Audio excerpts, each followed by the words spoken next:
Good morning. Thanks for joining us today. Rob Bonta, California Attorney General. And I just want to say thank you for joining us. Thank you to our hosts here at the YWCA in downtown Los Angeles. I want to begin by introducing and thanking our partners here because we wouldn't be here without the team effort, the coalition, the collaboration, the partnership. These are incredible organizations and leaders working to end sexual violence and support victims and survivors. Our host, Faye Washington, President and CEO of YWCA, Greater Los Angeles. My recently former colleague and amazing leader, Senator Connie Leyva. Alameda County District Attorney Nancy O'Malley, who's been in this fight for so long, both locally, statewide, and nationally.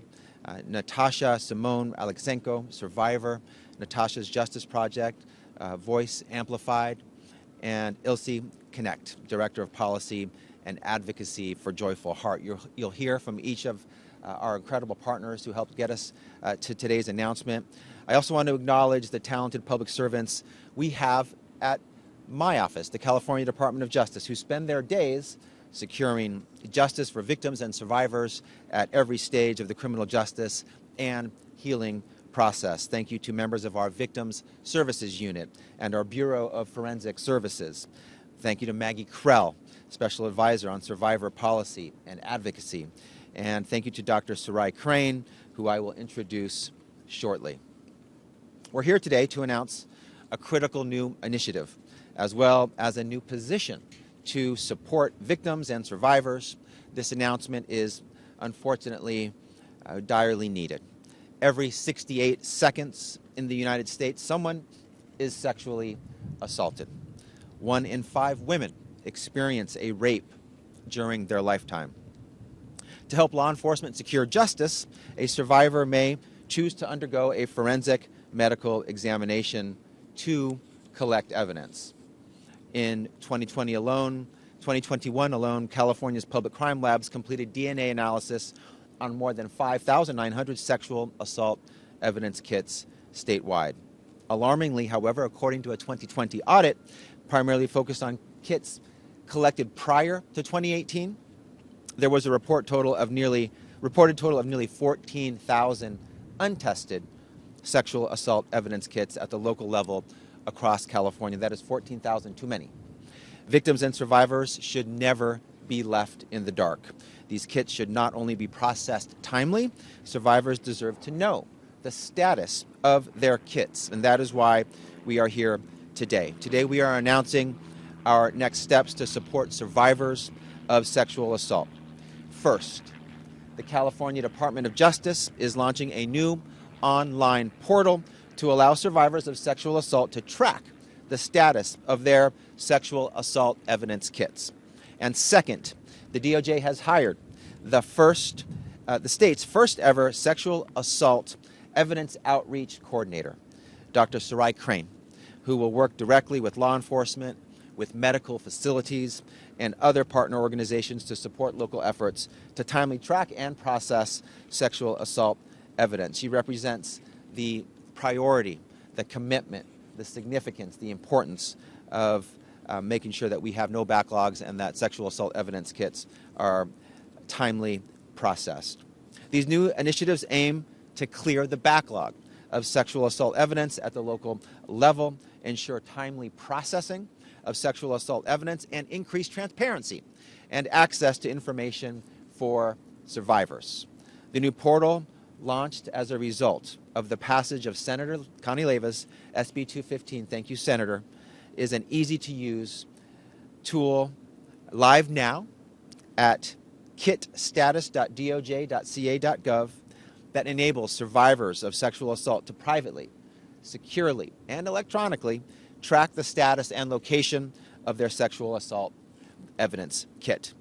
As a result of the new portal, survivors, by entering their kit number and the name of the investigating agency, are now able to learn in real time whether their sexual assault evidence kit has been received by a law enforcement agency, is in transit to a lab, has been received by a lab, is undergoing DNA analysis, or has had DNA analysis completed. They can know the status of the sexual assault evidence kit. Importantly, with survivors' privacy so fundamental, I want to stress there are critical safeguards against potential misuse. The portal, among other protection measures, only allows access to status and location data and limits the number of times the system can be queried. The underlying database does not include fields to collect personally identifying information such as name, address, or date of birth of victims and suspects. In addition to this portal, as part of the broader effort to assist law enforcement agencies, public crime laboratories, and medical facilities with addressing this challenge and ensuring sexual assault evidence is processed, we are bringing on board DOJ's first ever statewide level sexual assault evidence outreach coordinator, Dr. Sarai Crane. Dr. Crane will work to identify and to remove barriers to testing, connect law enforcement agencies in need of testing assistance with public crime laboratories and private vendors, and promote awareness of public resources. Dr. Crane most recently served as the Deputy Chief for the City of Oakland's Department of Violence Prevention, where she developed a citywide strategic plan for gender-based violence prevention and intervention programs, and we're so proud to bring her on board to lead this very important and very large statewide effort. I want to close with an important message. There is no place for sexual assault in California or anywhere. Sexual assault is an abhorrent and reprehensible crime. It demands real consequences, and most importantly, victims and survivors deserve justice. My office is committed to doing everything in our power to support survivors, reduce harm, and secure justice. That's exactly what the new actions we're announcing today are all about, supporting survivors by increasing access to the information to which they are entitled under the law and supporting our local partners in their efforts to process sexual assault evidence. Sexual assault can be one of the most traumatizing experiences in someone's life. We must ensure survivors get the resources, the information, and the justice that they deserve. Together at DOJ and with our partners, we will continue to fight against sexual abuse in all its forms. Thank you. And I'd now like to introduce our next speaker, my former colleague and my friend, Senator Connie Leyva. Thank you.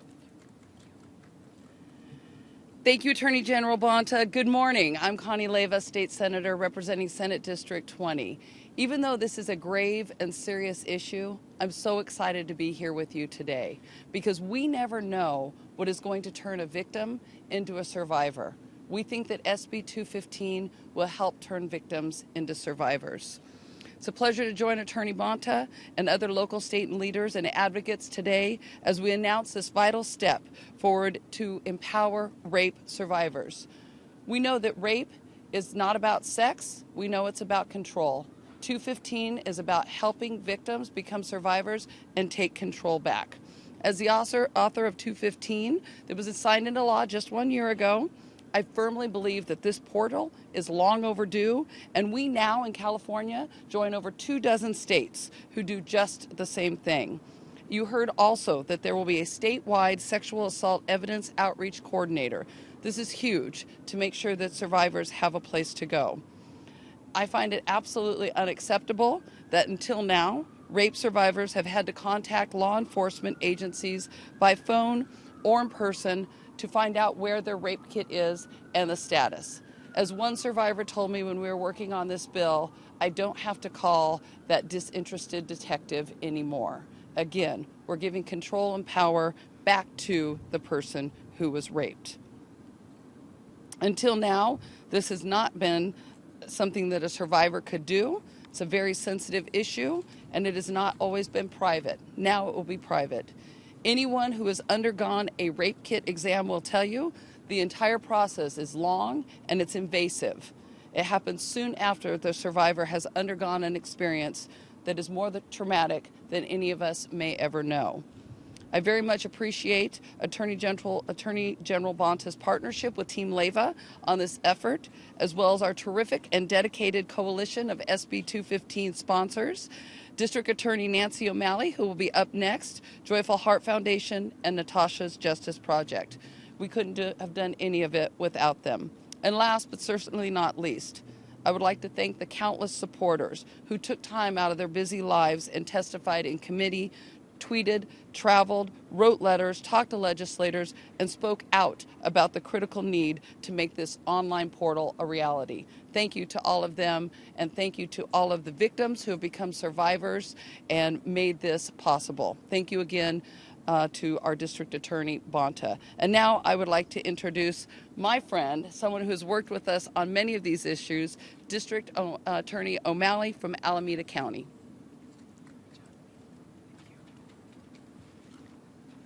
Thank you, Senator, and I want to give particular thanks to Attorney General Bonta for putting these issues of sexual assault and interpersonal violence at the level of importance that they deserve and they absolutely need. Ensuring that SAFE-T is now operational puts California among the few states who have taken steps to empower those who have fallen victim to sexual assault or other sexually violent conduct. While the country seems to be cutting back on the rights and protections of victims, Attorney General Bonta, through his leadership and his office, are ensuring California is not one of those states. The appointment of Dr. Sarai Crane, with her experience both as an advocate and a leader, will ensure that we are working together to make California safer for women, girls, and men and boys.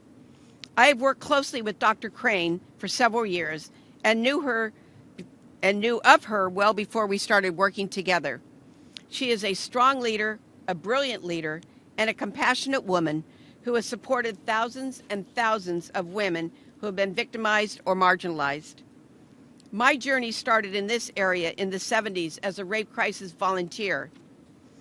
My advocacy continued through the Alameda County District Attorney's Office, both as a trial lawyer and then as the head of our sexual assault unit, and now as the district attorney.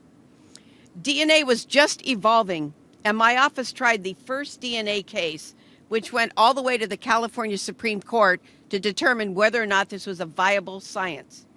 And in fact, the Supreme Court did rule that it was both a valuable science and a legally accepted science.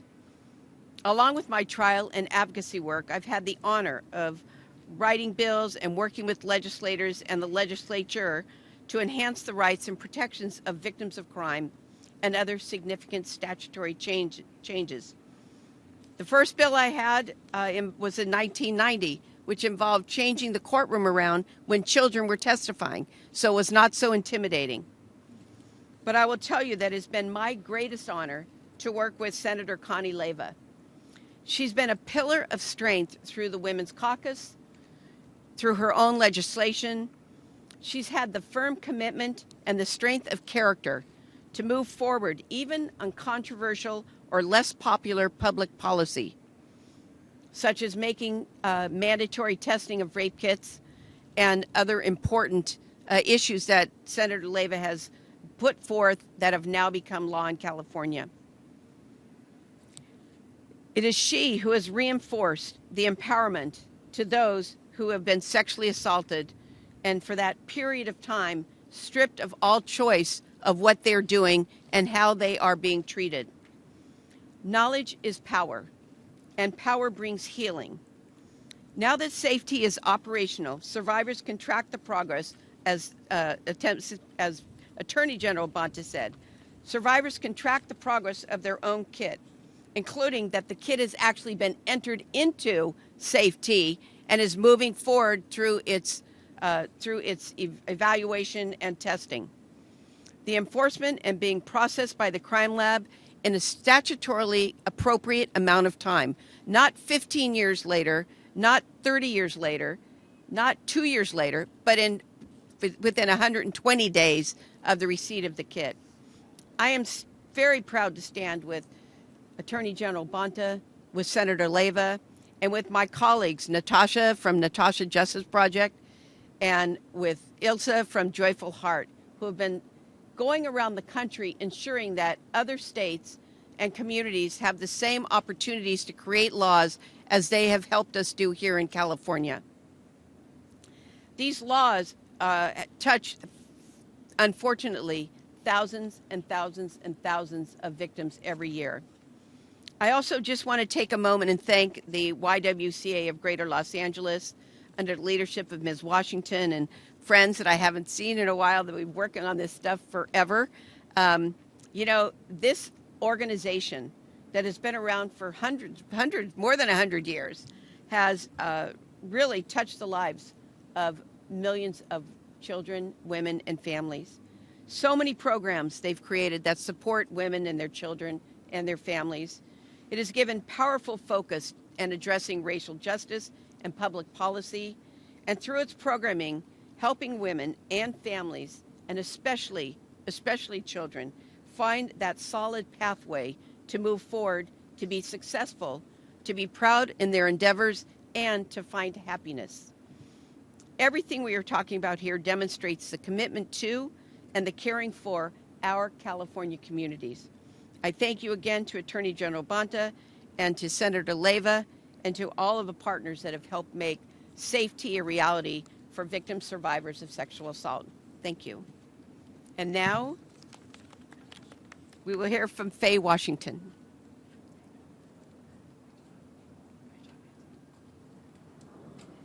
What an amazing speaker to come after.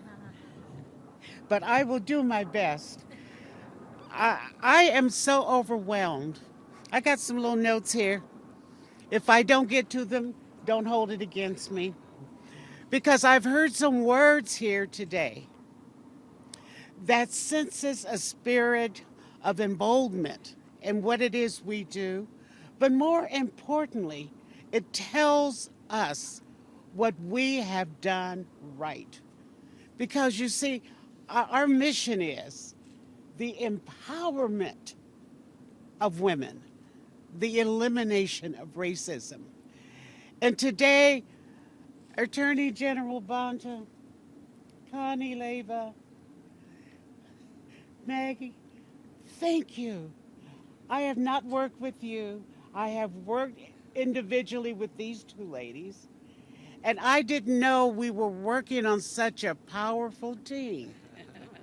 You guys are awesome. So are you. And the next time we're trying to pull something off here in LA, I'm going to call you. Okay? Yeah. Sharon, Barbara, you got that? This is the posse right here. Los Angeles has been around for over 125 years, the YWCA. And we've been at the work of the empowerment of women, the elimination of racism, wherever it exists and by any means necessary. And we've done that to the best of our ability.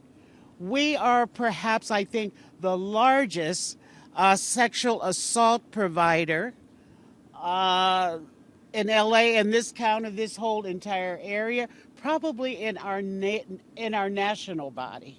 The nation of Los Angeles, of the United States YWCA has the largest convening body, but outside of that, we have the largest.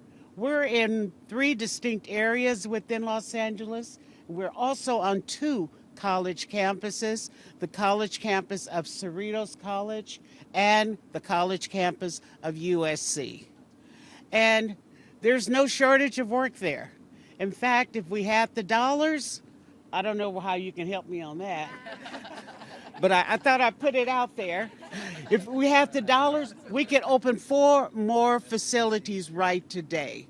But I tell you, the bill 215, SB 215, that's recently been passed, is going to assist our efforts so much because the young ladies or the young men that come in with the complaints, they can get assistance. We have the capacity to help them get assistance, and we're in a better position of creating movement and adjudication in these issues. And that makes us happy. I'm going to introduce my staff to you because those are the hardworking ladies that really work and make it all happen. But this has been an incredible moment, and I was invited to come and speak. I don't know why, because we are the recipient. We've just received a great gift. And my words are simply this. Thank you for the hard work that you've done to create this portal. Thank you for not only creating the portal, but for taking that next step, and that's appointing someone to manage that portal. Because I've never been an elected official, but elected officials somehow, some way, they forget that little piece, that last piece. It takes someone to run it, to operate it, to make certain everything is connected. All the dots are in place, and you did that. And because you did that and you put a team together that was so awesome, I want to know if I can join your team. Yes, come on now. But you have good work to do here. Okay, I have good work to do here. Okay, they said no. That's all right. I'm still going to work. But what you have done here has really empowered our organization here to do this, which we've done, and even more. Ruth, do I have something? I gotta hurry up. I have something for you, Attorney General Bonta. It's called, I have to share the story before you can see it. This painting was commissioned by the YWCA of Greater Los Angeles, and it was commissioned because someone told a very famous artist that we are powerful. We believe it, she believed it. Her name is Cynthia St. James. She's a highly acclaimed artist. And this picture is called Powerful, and it is presented to our AG, Rob Bonta. Thank you. Because you are powerful, and we love you for it. We thank you for it. Thank you. Would,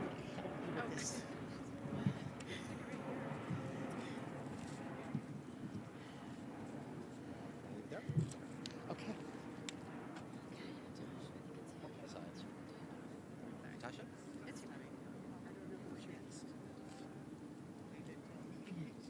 Well, this is a great, beautiful backdrop here. Great idea.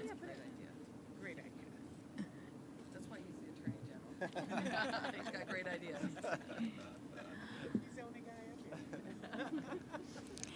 Hi, my name is Natasha Simone Alexenko. I'm a survivor of sexual assault. I'm also a survivor of the backlog of unprocessed rape kits. Before I share my story and explain how something of this nature can change someone's life, I would like to really state that as survivors, we have agency over our own stories. We are not merely props being brought out to elicit emotion. We are feeling, loving people with our own unique experiences and perspectives on the assault that took place. I have chosen to share my story. No survivor, that is not the duty of any survivor. And regardless of where you sit in your story, recognize that you have value and that I always carry each and every one of you in my heart. And one of the reasons I'm propelled to work on these sorts of legislation is because of all the people that have approached me on the side, old friends, people I've met who've experienced this because, you know, as the Attorney General said, this is a crime that occurs on such a regular basis. So I just wanted to say that before I share my story. And the other reason I'm really able to articulate is because the group of individuals and organizations that are behind me have always treated me as an equal. They have listened to me. They have taken my input. They have treated me as an equal and as someone whose story holds value to something amazing that's being created. So the fact that I feel empowered to share my story is because I am in a safe space from people who do not treat me any different and in fact give me agency to share and express my own personal opinions, including the organization Voice I work for that holds that philosophy of only the communities that you're serving need to be present to share their ideas. And without those voices and without listening and uplifting those communities that you're serving, there's really not much that can be done.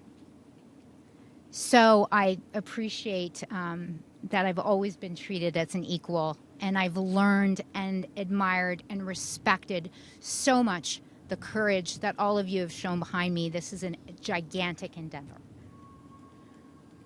So my story of sexual assault happened while I was a college student. I was raped and robbed at gunpoint.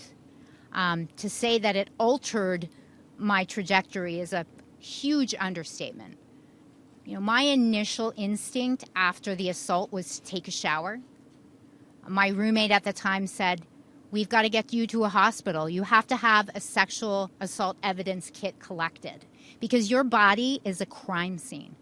And without that evidence, we will never find your perpetrator, and they will be harming others across the country, across the world." So going against my instinct, I went and submitted to an examination. I have to say, as a survivor, through my personal journey through this, was the last thing I wanted to do, to be poked and prodded and reminded of everything that happened and have to articulate every detail. It was something I don't regret, but it was certainly the last thing I wanted to do. So I cooperated because I wanted to do my part to create a safer place where someone that would rape and rob someone could be found and held accountable. Unbeknownst to me, my rape kit sat on a shelf for nearly a decade, collecting dust with nearly 14,000 other kits. And each kit represents a human being with their own story, their own people that love them, their own journeys, and it was inexcusable. But see, I had no idea that my rape kit had not been processed. I kind of ran under the assumption that it had been processed, and that the reason we hadn't apprehended the man that assaulted me was because I was not a good complaining witness, because I didn't do a good job at articulating what he looked like, and so I blame myself. And I have to say, and again, every survivor's journey is different, but the hardest thing I had to recover from was this idea of blaming myself for not apprehending someone, and the fact that there were other victims across the nation. Each one was my fault. And that was a really difficult burden to bear because I didn't know. I assumed my rape kit was tested. But of course, you know, as time passed on, after 10 years, I discovered the issue with my rape kit. I was treated with respect and dignity by the DA's office. And we did find the man that raped and robbed me at gunpoint. He is presently behind bars where he can no longer harm anyone. But in the interim, as my rape kit sat collecting dust, he was on a nationwide crime spree, harming others, victimizing others. He was, you know, a public safety catastrophe. So when we talk about these sorts of initiatives that start, of course, with champions like D.A. O'Malley and Senator Leyva and Elsa from Joyful Heart, who come up with an idea that at first seems incomprehensible, but also very basic. I mean, we track our Amazon packages. Why shouldn't we be able to see where a rape kit is? And then how that would have changed my life? That would have changed everything for me and my family, for that matter. If I had known where my rape kit was in the process, if I had known my value in the investigative process, and if I had known that someone cared that much to create such a system. And then you have the AG's office and the Department of Justice working together to implement this idea that initially was on paper as a bill. And I will tell you this is not an easy undertaking for the DOJ and the AG's office. This is a whole new system. It requires additional workload to an organization that's already has their plates overflowing. And I will tell you this, as a survivor, I hope survivors out there who are listening recognize that the DOJ listened to me. They actually asked what I thought about things. And it wasn't easy for them. And to be respected on that level by such an entity in the AG's office and O'Malley and Leva and Elsa has changed who I am.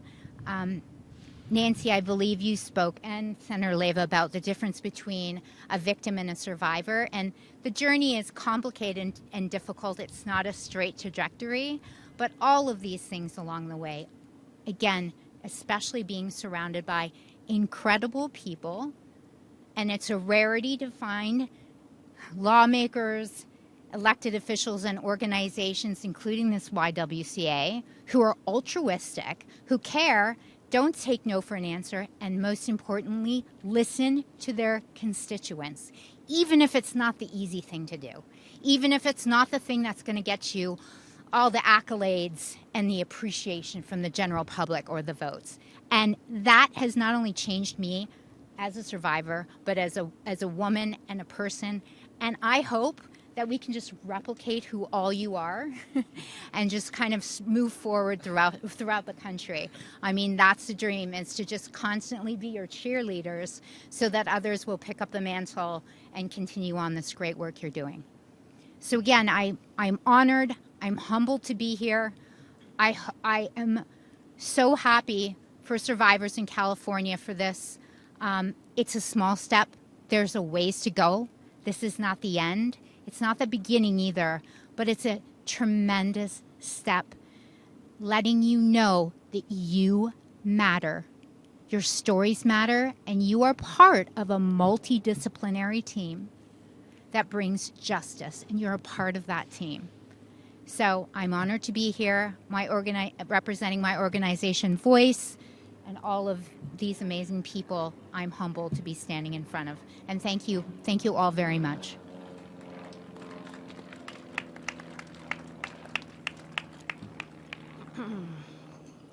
Thank you so much, Natasha. It's been such a pleasure to work with you, and you're just such a strong person. I don't even know what to say after Natasha speaking, because she's so eloquent, and she just goes off the top of her head. It's amazing.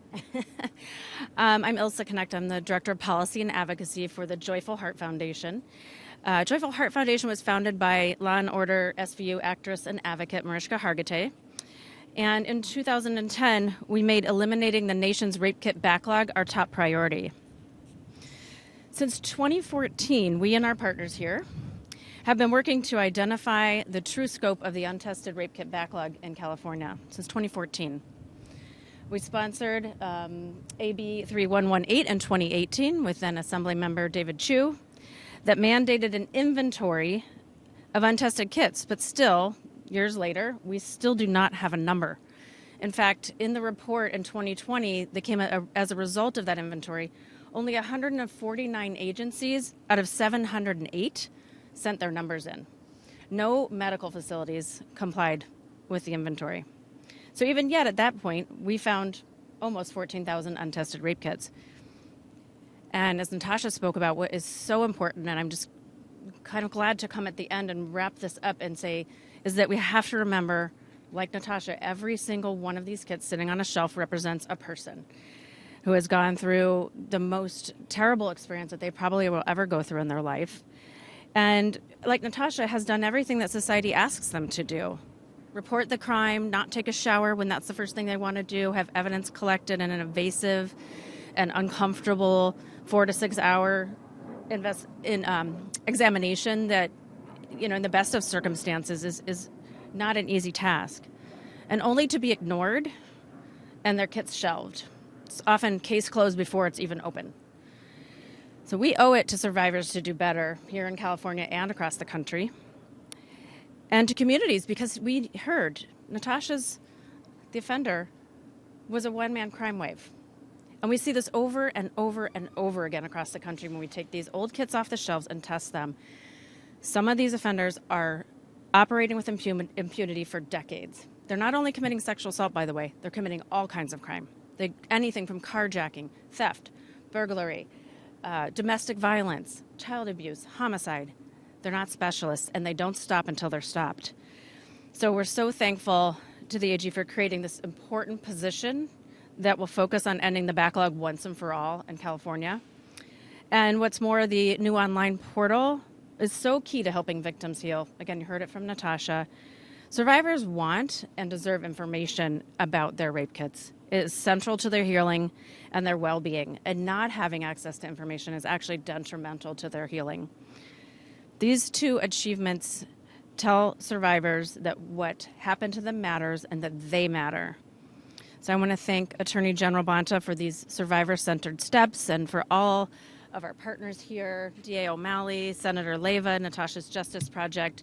It's been, as many people said, an amazing team to work with, and we're just so glad to be a part of this incredible step forward for survivors in California. Thank you. Well, thank you very much. I just want to put a point of emphasis on just the incredible leaders who are here, their powerful voices, their vision, their values, their fight, their raising the alarm and raising the level of urgency here to get to where we are today. I'm proud and honored to be the leader of the California Department of Justice, doing our part to work with and support their efforts. But as mentioned, many of them have been in this fight for a long time. And this progress that we've made today is their victory, and I'm honored to be part of it with them, knowing full well that there's more to do. But today is a day to acknowledge an important step of progress along the way to help survivors heal, to bring justice and increase public safety.